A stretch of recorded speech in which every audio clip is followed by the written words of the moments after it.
How's it going, everybody? So with the release of Final Destination Bloodlines, that means that we now have 6 entries in the Final Destination franchise. Now that the franchise finally is back, there was quite a long gap in between 5 and Bloodlines. The Final Destination franchise as a whole was a staple in developing my love for the genre at a young age, especially all of the wild, over-the-top deaths that Death creates throughout all 6 entries. Of course, it's just my personal ranking of the Final Destination films. I'd love to know your rankings down below in the comment section, so without further ado, let's get into my ranking. Coming in last place, I have the Final Destination. While I do love the Final Destination franchise as a whole, and there are at least a handful of moments in this entry I do think are at least entertaining, this by far is the worst entry in the franchise. As far as casts go, it's probably the most irritating group of characters, since almost every character in this is a caricature and completely unlikable. More importantly, however, is the kills in the Final Destination. They are incredibly disappointing. This was back when 3D was popular again. We were getting movies like this and Saw 3D, also another very bad horror film. Being that I'm somebody that is very hit or miss on the usage of 3D, they lean far too heavily into the gimmick here, causing most of the deaths in the movie to look terrible and extra fake. To this day though, the guy getting killed by being disemboweled because his butt gets stuck to the pool pump does make me laugh. It's not intentional, but it does seem very fitting that the worst entry in the Final Destination franchise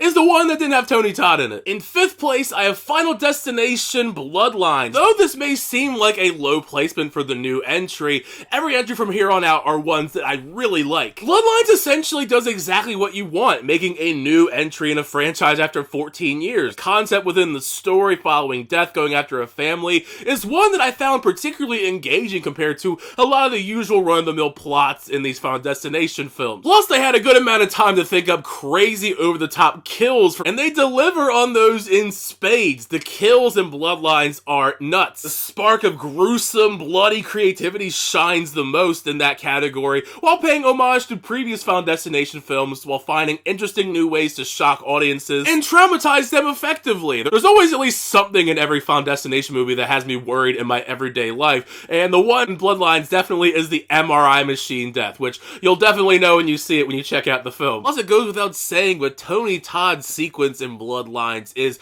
very emotionally poignant, and it's a great cap-off for his legacy as Bloodworth in the franchise. In 4th place, I have Final Destination 3. Out of all the different sequels in the franchise, 3 probably was the one that I grew up watching the most. I think a large part of that is thanks to the fact that the DVD had so many cool extras on it. It was during a time where DVD releases actually had cool stuff on them, like interactive stuff. 3 overall for me is a pretty good middle ground sequel. You mostly know by now how the rules work for the franchise, so Death wastes no time ultimately unleashing some of the more iconic kills of the franchise. You've got stuff like engines flying out of cars into the back of people's heads in drive-thrus, people's heads getting crushed in between weights. Best of all, the match cut from the 2 girls in the tanning bed to their coffins. One of the coolest shots, in my opinion, I've seen in any movie, not just horror. For a franchise that isn't well known for having great characters, Mary Elizabeth Winstead is on a whole nother level for the franchise. She anchors the cast in 3 beautifully and might be my all-time favorite protagonist of Final Destination. In 3rd place, I have Final Destination 5. Considering how disappointed I was at the Final Destination,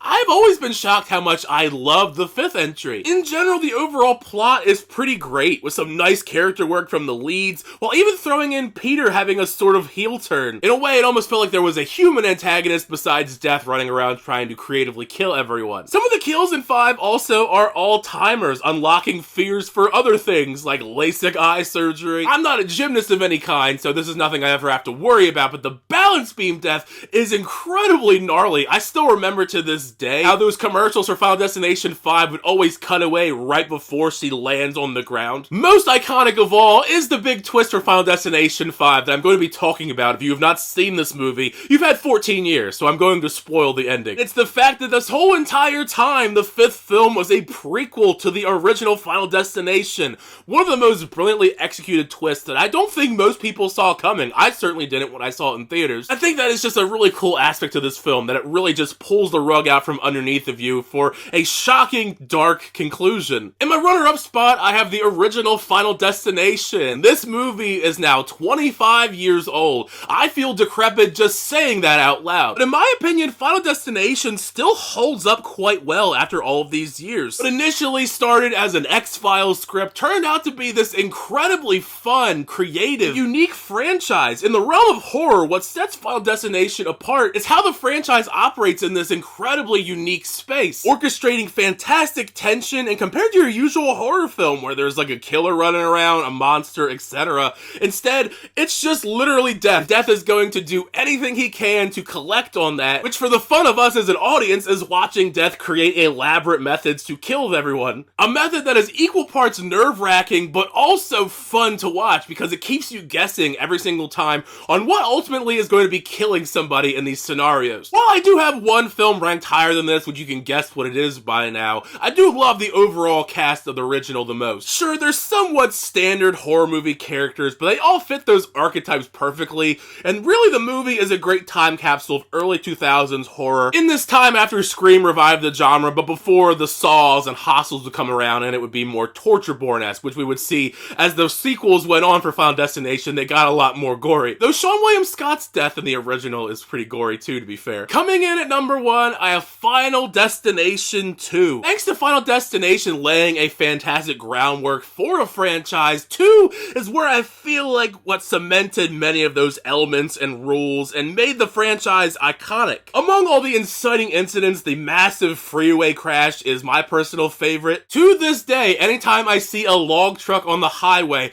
I get out of the way as fast as possible. I'm still not taking chances after all of these years. In usual sequel fashion, everything about death coming for everyone in Final Destination 2 is bigger, meaner, and far more elaborate. Like the guy getting impaled through the face with a ladder. Then they take it a whole step further by flattening this child with a glass window in front of everybody. Even if Clear Rivers dies in a shocking explosion, Ali Larter's great, continuing where she left off, connecting the first 2 films. A rare instance besides Tony Todd where somebody actually returned to this franchise, considering that most of the time these movies end with everybody dying. And there you have it. That is my ranking of all 6 Final Destination films. I'd love to know your rankings down below. Like I said earlier, how would you rank these movies from worst to best? Thank you guys also as well for checking out the video. I always do appreciate it. Make sure you like the video and also subscribe to the channel to update reviews, reactions, unboxings, and more. Until next time, I'll see you guys later.